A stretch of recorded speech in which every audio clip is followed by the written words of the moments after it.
Hello friends. स्वागत है आपका अपने चैनल नवीन शर्मा क्लासरूम एनएससी में। आज के सेशन में हम क्लास 9th मैथमेटिक्स में चैप्टर 2 जिसका टाइटल है पॉलिनोमियल्स की शुरुआत कर रहे हैं। बेसिकली आज हम डिस्कस करेंगे कि पॉलिनोमियल्स क्या होते हैं, क्या उनके टाइप्स होते हैं, और फिर हम चैप्टर 2 की एक्सरसाइज 2.1 के क्वेश्चंस सॉल्व करेंगे। तो करते हैं आज के सेशन की शुरुआत और चलते हैं नेक्स्ट स्लाइड पे। सबसे पहले बात करते हैं कि पॉलिनोमियल्स क्या होते हैं। तो polynomials basically a polynomial is an algebraic expression consisting of variables and coefficients। यानी कि पॉलिनोमियल्स बेसिकली एक algebraic expression होता है जिसके अंदर वेरिएबल्स और coefficients होते हैं। अब बात करते हैं कि वेरिएबल्स coefficients होते क्या हैं। तो आपकी स्क्रीन पर कुछ पॉइंट्स आप देखेंगे, पॉइंट नंबर 1 से लेकर के 5 तक में कुछ एक्सप्रेशंस गिवन है। सबसे पहले जैसा कि आप देख रहे हैं 2x। अगर हम 2x की बात करें तो 2x एक एल्जेब्रिक एक्सप्रेशन है जिसमें x वेरिएबल हो गया और 2 कोफिशिएंट हो गया। अब यहाँ होगा क्या कि कोफिशिएंट का मतलब हो गया कि जो x का जो मल्टीपल है, यानी कि जो वेरिएबल का जो मल्टीपल है वो कोफिशिएंट कहलाएगा। और जो वेरिएबल है उसकी कोई भी वैल्यू हो सकती है, क्योंकि हम जानते हैं वेरिएबल का नेचर क्या होता है कि जिसकी वैल्यू चेंज होती रहे with respect to the time. तो यानी कि हम अगर बात करें 2x की तो ये एक कॉफिशिएंट और एक वेरिएबल दोनों का कॉम्बिनेशन हुआ। सिमिलरली अगर हम बात करें एक्स स्क्वायर प्लस 2x, तो एक्स स्क्वायर प्लस 2x में आप देखेंगे कि दो टर्म्स हैं, एक्स स्क्वायर और 2x। तो यहाँ पर दो टर्म्स हैं, तो एक्स स्क्वायर वाली जो टर्म है उसमें कॉफिशिएंट अभी कुछ भी नहीं गिवन है। दैट मीन्स कि वहाँ पर कॉफिशिएंट होगा 1। और आप देखेंगे 2x वाली जो टर्म है वहाँ पर x जो वेरिएबल है और वेरिएबल के साथ में जो नंबर है वो उसका कोफिशिएंट हुआ। लेकिन एक्स स्क्वायर वाली जो टर्म है वहाँ पर हमें क्वेश्चन में जो हमारा एग्जांपल है वहाँ पर कोई नंबर गिवन नहीं है। दैट मीन्स कि एक्स स्क्वायर का कोफिशिएंट हुआ 1। इसी तरह अगर हम थर्ड वाले की बात करें x cube minus x square plus 4x plus 7, यानी कि एक्स क्यूब की अगर हम बात करें तो एक्स क्यूब के पास अभी कोई भी नंबर साथ में नहीं है। दैट मीन्स कि उसका कोफिशिएंट 1 होगा। एक्स स्क्वायर में भी कोई नंबर गिवन नहीं है। दैट मीन्स इसका भी कोफिशिएंट 1 होगा। 4x में आप देखेंगे वेरिएबल x है तो x के साथ में नंबर है प्लस 4, यानी कि इसका कोफिशिएंट हुआ प्लस 4। और 7 क्योंकि इसके साथ में कोई वेरिएबल नहीं है तो इस वजह से ये एक कांस्टेंट टर्म हो चुकी है। सिमिलरली आप देखेंगे X square plus Y cube plus Z 4, तो इन सभी में एक्स वाई जेड तीन वेरिएबल हैं और तीनों वेरिएबल्स के साथ में कोई भी नंबर साथ में नहीं लिखा हुआ। इसकी वजह से इनका कोफिशिएंट होगा 1। फिफ्थ वाले में आप देखेंगे एक्स क्यूब का कोफिशिएंट 1 है। एक्स वाई जेड, अगर आप एक्स वाई जेड को कंबाइंड फॉर्म में देखें तो एक्स वाई जेड का कोफिशिएंट है -2। लेकिन अगर आप एक्स की बात करें तो एक्स का कोफिशिएंट होगा -2 वाई जेड, जेड का कोफिशिएंट होगा 2x y और y का कोफिशिएंट होगा 2x z। तो अल्टीमेटली जिस भी टर्म में किसी एक चीज के बारे में अगर आपसे पूछा जाए कि कोफिशिएंट क्या होगा तो उसको अगर हम स्किप कर दें तो रिमेनिंग पोर्शन जो बच जाता है वो हमारा कोफिशिएंट होता है। जैसा कि आप देखेंगे कि 2x में अगर हम x को स्किप कर दें तो x का कोफिशिएंट 2 हो गया। एक्स स्क्वायर प्लस 2x में अगर मैं बात करूँ तो एक्स स्क्वायर के साथ में हमने 1 एज्यूम किया था, तो एक्स स्क्वायर को अगर हम हटा दें तो यहाँ पर 1 उसका कोफिशिएंट हो गया। अगर हम 4x में बात करें, हम x को हटा दें, x को इग्नोर कर दें तो 4 उसका कोफिशिएंट हो गया। तो अल्टीमेटली कोफिशिएंट होता क्या है, जब किसी भी एल्जेब्रिक एक्सप्रेशन में वेरिएबल के साथ में कोई नंबर लिखा हुआ होता है, कोई रियल नंबर होता है, दैट मीन्स कि वो उसका कोफिशिएंट है। और क्योंकि कोफिशिएंट हमने इसलिए डिस्कस किया बिकॉज डेफिनेशन में गिवन है कि पॉलिनोमियल बेसिकली एक एल्जेब्रिक एक्सप्रेशन होता है जिसके अंदर कुछ वेरिएबल्स होंगे और उन वेरिएबल्स के साथ में कुछ कोफिशिएंट्स होंगे। और आपके स्क्रीन पे जो पॉइंट नंबर 1 से लेकर के 5 तक के एल्जेब्रिक एक्सप्रेशंस शो किए गए हैं, बेसिकली ये सारे के सारे पॉलिनोमियल की कैटेगरीज में आते हैं। तो ये था हमारा पॉलिनोमियल के बारे में थोड़ा सा इंट्रोडक्शन। अब चलते हैं नेक्स्ट स्लाइड पे।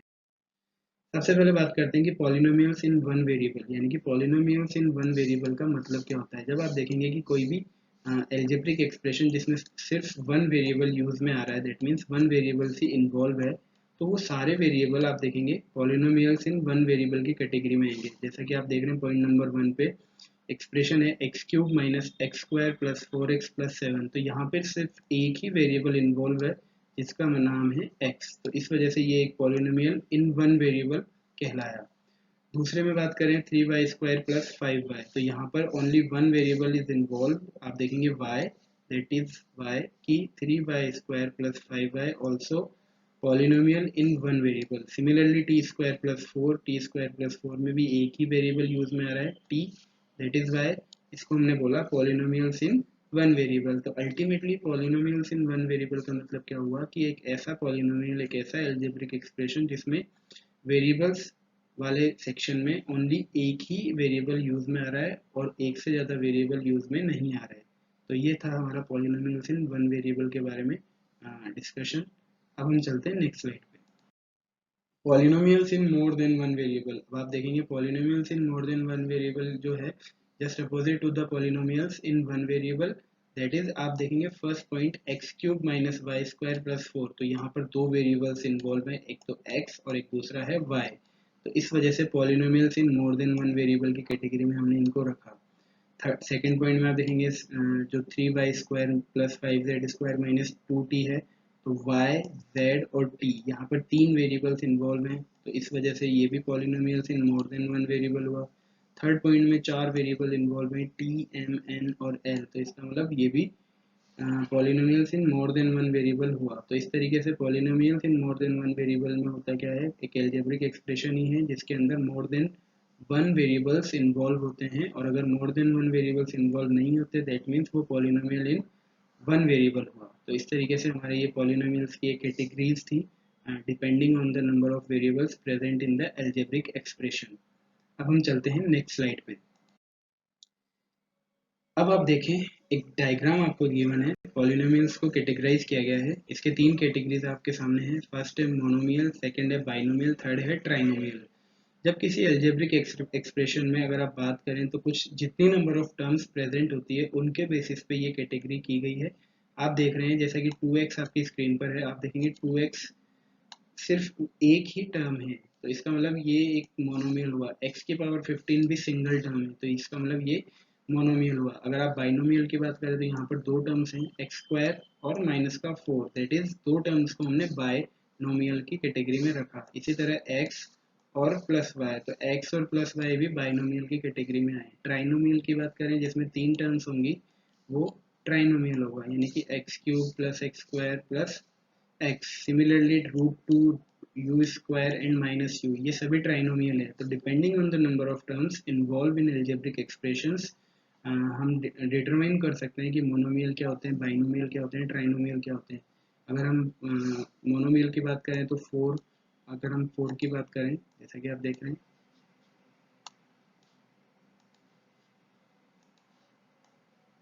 फोर भी एक मोनोमियल हुआ, फोर एक्स भी मोनोमियल हुआ, फोर एक्स स्क्वायर भी एक मोनोमियल हुआ। लेकिन अगर इसके साथ में मैंने कोई दूसरी टर्म इन्वॉल्व कर दी दैट मीन्स अब ये बाइनोमियल हो गया। इसी के साथ में अगर मैंने क्यूब लगा दिया तो भी ये बाइनोमियल है। अगर मैंने इसी के साथ में एक और टर्म इन्वॉल्व कर दी माइनस फाइव, तो four x square plus two x cube minus five, ultimately ये क्या हो जाएगा, ट्राइनोमियल हो जाएगा। तो बेसिकली मोनोमियल में क्या होता है, जब आपका एक्सप्रेशन में वन टर्म प्रेजेंट है दैट इज मोनोमियल। जब आपके एल्जेब्रिक एक्सप्रेशन में मोर than one but less than three यानी कि टू टर्म्स प्रेजेंट है दैट इज वो बाइनोमियल हुआ। और जब आपके पॉलिनोमियल में थ्री टर्म्स प्रेजेंट है दैट इज ट्राइनोमियल हुआ। तो इस तरीके से पॉलिनोमियल्स को हमने कैटेगराइज किया depending on the number of terms involve in an algebraic expression. अब बात करते हैं पॉलिनोमियल्स डिग्री कि पॉलिनोमियल की डिग्री क्या होती है। तो डिग्री की जो डेफिनेशन है that is highest power of exponent of a variable in a polynomial is called the degree of the polynomial. इस चीज को समझने के लिए सबसे पहले हम एग्जांपल कंसीडर करते हैं कि पॉइंट नंबर वन में एक पॉलिनोमियल है पी एक्स, इसके बारे में दिया हुआ है कि five x cube minus four x square plus four. तो यहाँ पर वेरिएबल हम देख लेते हैं, सबसे पहले कौन सा है, एक्स। अब x की यहाँ पर दो बार फ्रीक्वेंसी है, एक जगह तो फाइव एक्स क्यूब और एक जगह है फोर एक्स स्क्वायर। तो x का जो मैक्सिमम पावर है आप देखेंगे फाइव एक्स क्यूब के पास में है यानी कि थ्री, फोर एक्स के पास में जो पावर है वो है टू। तो ओवरऑल अगर हम px में x की पावर देखें तो वो है थ्री, और इस वजह से इस पूरे पॉलिनोमियल की डिग्री हो जाएगी थ्री। यानी कि किसी भी एल्जेब्रिक एक्सप्रेशन यानी कि किसी भी पॉलिनोमियल में जो वेरिएबल प्रेजेंट है उस वेरिएबल के मैक्सिमम पावर को हम उसकी डिग्री बोलेंगे, यानी कि थ्री यहाँ पर इस px की डिग्री होगी। सेकंड पॉइंट में आप देखें थ्री वाई की पावर 12 प्लस फाइव वाई की power two minus two y. यहाँ पर y की जो मैक्सिमम पावर है आप देखेंगे 12 है, फिर उससे छोटी पावर है 2 और उससे भी छोटी पावर है 1। तो आप देखेंगे 12, 2 और 1 तीनों में जो सबसे मैक्सिमम वैल्यू है वो है 12, और इस वजह से 12 इसकी पी वाई की डिग्री हो जाएगी। सिमिलरली अगर अब आप देखें 4, अब 4 की डिग्री 0 है, बिकॉज गिवन तो हमें ये है कि p x is equal to 4, but यहाँ पर वेरिएबल एटलीस्ट है ही नहीं, यहाँ पर एक कांस्टेंट टर्म दी हुई है। तो इसको हम इस तरह से डिफाइन कर सकते हैं कि 4x की पावर 0, यानी कि जब किसी भी, हम जानते हैं कि जब किसी भी बेस की अगर पावर 0 होती है दैट इज वो 1 बन जाता है। तो ये अल्टीमेटली 4 मल्टीप्लाई 1 हो गया, जिसकी वजह से हमारा जो आंसर है 4 ही रह गया, और 4 ही हमारे पास polynomial P x is equal to 4 given था। तो इस वजह से जब कोई कांस्टेंट टर्म आपको दी जाती है पॉलिनोमियल में, तो उसकी डिग्री हम बाय डिफॉल्ट 0 कह सकते हैं। तो अल्टीमेटली पॉलिनोमियल्स डिग्री का मतलब क्या होता है, जब किसी भी पॉलिनोमियल में वेरिएबल्स की बात की जाती है तो उस वेरिएबल के पास आपको ये देखना है कि कितनी मैक्सिमम पावर है। गिवन पॉलिनोमियल में maximum power of a variable is called degree of a polynomial. आपके सामने स्क्रीन पर पॉइंट नंबर 1 है, 5x³ माइनस 4x² प्लस 4। तो इस पॉलिनोमियल में x की पावर 3 है, x की पावर 2 भी है, but 3 is greater than 2, so that is y 3 is the degree of the polynomial px। तो किसी भी पॉलिनोमियल में आप याद रखें, आपको हमेशा वेरिएबल की मैक्सिमम पावर को कंसिडर करना है उसकी डिग्री। तो ये था पॉलिनोमियल्स की डिग्री के बारे में। अब depending on the polynomials degree, हमने फिर से पॉलिनोमियल्स को कैटेगराइज किया है। तो आप देखेंगे 3 कैटेगरीज हैं, लीनियर, क्वाड्रेटिक और क्यूबिक। अगर किसी पॉलिनोमियल की डिग्री 1 है, अगर किसी पॉलिनोमियल की डिग्री 1 है तो आप देखेंगे कि वो लीनियर पॉलिनोमियल की कैटेगरी में आ गया है। आप देखेंगे 2x है तो x की पावर 1 है, दैट इज ये लीनियर हुआ। 2x माइनस 1 में x की जो पावर है वो 1 है, यानी कि इस 2x माइनस 1 की जो डिग्री है वो भी 1 है, तो ये लीनियर हुआ। इसी तरह अगर आप ध्यान से देखें तो हम चेंज कर सकते हैं, लाइक x प्लस 5, तो ये भी एक लीनियर पॉलिनोमियल हुआ, बिकॉज इस x प्लस 5 की जो डिग्री है वो 1 है, और ये 1 कहाँ से आई, बिकॉज x जो वेरिएबल है उसकी पावर 1 थी। सिमिलरली अगर किसी भी वेरिएबल की पावर यानी कि डिग्री 2 है, दैट इज वो फिर आपका क्वाड्रेटिक पॉलिनोमियल की कैटेगरी में आएगा। यानी कि आप देखेंगे x² माइनस 4 की अगर मैं बात करूं तो यहाँ पर एक ही वेरिएबल इन्वॉल्व है x, और जिसकी पावर है 2, यानी कि x² माइनस 4 जो पॉलिनोमियल है उसकी डिग्री 2 है, और उस वजह से ये क्वाड्रेटिक पॉलिनोमियल बन गया। सिमिलरली आप देखेंगे x² plus x upon 2 plus 1, यहाँ पर आप x की पावर देखेंगे तो 2 बार है, यानी कि एक बार तो 2 है और एक बार 1 है। तो जहाँ पर मैक्सिमम पावर की बात की जाती है वो डिग्री कहलाती है। तो x² plus x upon 2 plus 1 में जो डिग्री है वो 2 है, और इस वजह से इस पॉलिनोमियल की जो पावर कैटेगरी है वो हो गई क्वाड्रेटिक। अब आप बात कर लेते हैं थर्ड वाले की। तो क्यूबिक पॉलिनोमियल में आप समझ गए होंगे कि जब किसी भी पॉलिनोमियल की डिग्री 3 होती है, जब किसी भी पॉलिनोमियल की डिग्री 3 होती है, उस कंडीशन में आप देखेंगे कि वो क्यूबिक पॉलिनोमियल की कैटेगरी में आएगा। यानी कि आप देखिए 4u की पावर 3 माइनस 2u प्लस 4। अब u यहाँ पर 2 बार यूज किया गया है, एक जगह तो u की पावर 3 है और एक जगह u की पावर 1 है। क्योंकि अब दोनों में मैक्सिमम पावर को हम डिग्री कंसिडर करते हैं, तो u की पावर 3 में से हमने 3 को पिक किया, और 3 डिग्री होने की वजह से ये क्यूबिक पॉलिनोमियल बन गया।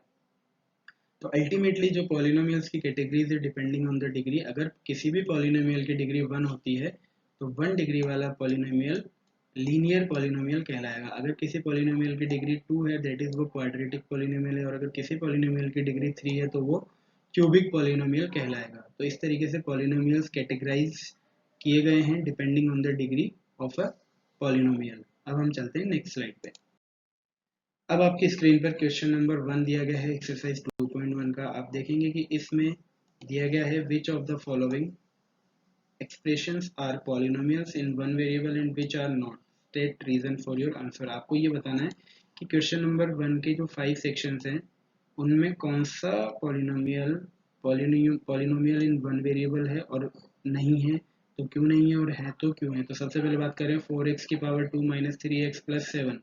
इसमें अगर आप ध्यान से देखें तो ओनली वन वेरिएबल इन्वॉल्व है, इस वजह से ये पॉलिनोमियल इन वन वेरिएबल कहलाया। यानी कि आप देखेंगे 4x³ minus 3x plus 7 has only one variable x, so it is a polynomial with one variable. Similarly अगर आप बात करें सेकंड वाले की y² प्लस √2, तो यहाँ पर भी एक ही वेरिएबल इन्वॉल्व है जो कि है y, और इस वजह से ये भी पॉलिनोमियल विद वन वेरिएबल की कैटेगरी में आएगा। फिर आप देखिए 3√t प्लस t√2। अब यहाँ एक्चुअल में वेरिएबल तो वन इन्वॉल्व है, बट यहाँ पर आप देखेंगे कि जो रूट टी है वो बन गया आपका t की पावर 1/2, यानी कि इसको हम बोल सकते हैं कि जो 3√t प्लस t√2 है उसमें 3√t वाली जो टर्म है उसकी जो वेरिएबल है t, उसके पास जो पावर है वो है 1/2, और 1/2 एक होल नंबर नहीं होता। और इस वजह से हम कह सकते हैं कि जब किसी भी पॉलिनोमियल में अगर वेरिएबल की जो एक्सपोनेंट है अगर वो होल नंबर नहीं है, उस कंडीशन में वो पॉलिनोमियल विद वन वेरिएबल नहीं कहलाएगा। बिकॉज अगर किसी भी वेरिएबल की पावर फ्रैक्शन आती है तो वो पॉलिनोमियल की कैटेगरी में नहीं होता, और जब पॉलिनोमियल की कैटेगरी में नहीं होता तो हमें ये देखने की भी ज़रूरत नहीं है कि उसमें कितने नंबर ऑफ वेरिएबल्स प्रेजेंट हैं। तो 3√t वाली जो टर्म है उसमें t की जो पावर है वो आप देखेंगे 1/2 वो है। और 1/2 होने की वजह से, क्योंकि हम जानते हैं ये एक होल नंबर नहीं है, और होल नंबर नहीं है तो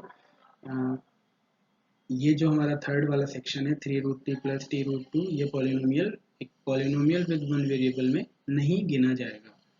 इसके बाद y प्लस 2/y, तो 2/y में y आप देख रहे हैं डिनोमिनेटर पोजीशन पर आ रहा है 2/y वाली टर्म में, और यहाँ पर आप कह सकते हैं कि y प्लस 2/y को आप लिख सकते हैं y प्लस 2y की पावर -1। अब अगेन y की पावर -1 जो है ये भी एक होल नंबर नहीं है, और जब ये होल नंबर नहीं है इसका मतलब पॉलिनोमियल नहीं है, और पॉलिनोमियल नहीं है तो हमें ये देखने की तो ज़रूरत ही नहीं है कि इसमें वन वेरिएबल है या मोर देन वन वेरिएबल है। तो याद रखें, किसी भी पॉलिनोमियल में अगर वेरिएबल की पावर फ्रैक्शन आती है या होल नंबर नहीं आती, दैट इज़ वो पॉलिनोमियल होगा ही नहीं, और जब पॉलिनोमियल नहीं होगा तो वो फिर आपका वन वेरिएबल की कैटेगरी वाली जो हमारी क्वेश्चन की डिमांड है उसमें भी नहीं गिना जाएगा। फिफ्थ में आप देखें x की पावर 10, y की पावर 3, t की पावर 50 है, तो ये तो साफ नज़र आ रहा है कि यहाँ पर मोर देन वन वेरिएबल्स प्रेजेंट हैं, और इस कारण से ये पॉलिनोमियल इन वन वेरिएबल की कैटेगरी में नहीं आएगा। इस तरीके से हमारा क्वेश्चन नंबर 1 जो है 2.1 का वो कंप्लीट हुआ, और इसके साथ ही हम कंप्लीट करते हैं हमारा आज का session. Thank you so much.